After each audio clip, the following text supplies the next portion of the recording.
লামিয়া,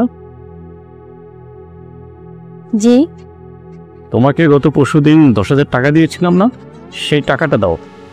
ওই টাকা তো আমি খরচ করে ফেলেছি। খরচ করে ফেলেছো মানে? কি কাজে খরচ করেছো? অনলাইনে আমার একটা শাড়ি পছন্দ হয়েছিল, শাড়িটা আমি নিয়ে আসছি।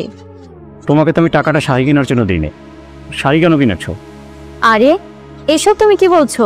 তুমি টাকা তো এনে সব আমার কাছেই দাও, আমি তো এই সংসারটা পরিচালনা করি। আর তুমি তো আমাকে বলো নাই যে এই 10,000 টাকা আলাদা করে রাখতে, আর আমি মনে করেছি এই টাকাটা আমার, তাই বলে আমি খরচ করে ফেলেছি। তুমি যেহেতু সংসারের ভালো মন্দ সর্ব জায়গায় টাকা খরচ করো, আমার ভাইটা কি সংসারের বাইরের কেউ?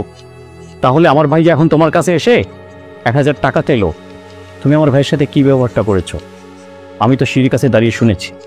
তুমি কি জানো আমার ভাই টাকাটা কেন চেয়েছে?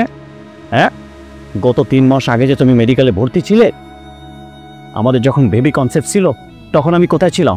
আমি ঢাকার বাইরে ছিলাম। ও তখন রুবেল থেকে 5,000 টাকা এনে তোমাকে সাথে সাথে মেডিকেলে ভর্তি করছে, না হলে তো তোমার বড় একটা বিপদ হয়ে যেত। সেটাকে আমার ভাই ভুল করেছিল?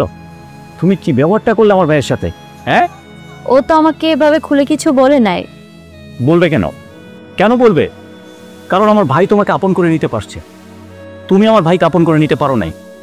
আমার ভাই যখন তোমার পিছনে টাকাটা খরচ করেছে, তখন সে নিজের মনে করে টাকাটা খরচ করেছে। আর তুমি যে এখন আমার ভাই যে তোমার কাছে এসে টাকা চাইলো, তুমি আপন ভাবতে পারো না ভিড়ে তুমি টাকাটা দাও না, আমার ভাইকে অপমান করে তাড়িয়ে দিয়েছো। শুনো, এমনটা কইরো না। এই সংসারটা না নিজের করে নাও, সংসারের প্রত্যেকটা মানুষকে আপন করে নাও। হিংসা করা এটা বন্ধ করো, প্রত্যেকটা মানুষকে ভালোবাসতে শিখো। যদি ভালোবাসতে পারো, নিজেও ভালো থাকতে পারবে, অন্যকেও ভালো রাখতে পারবে।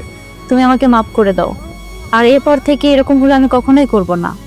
ঠিক আছে, সেটাই যেন হয়।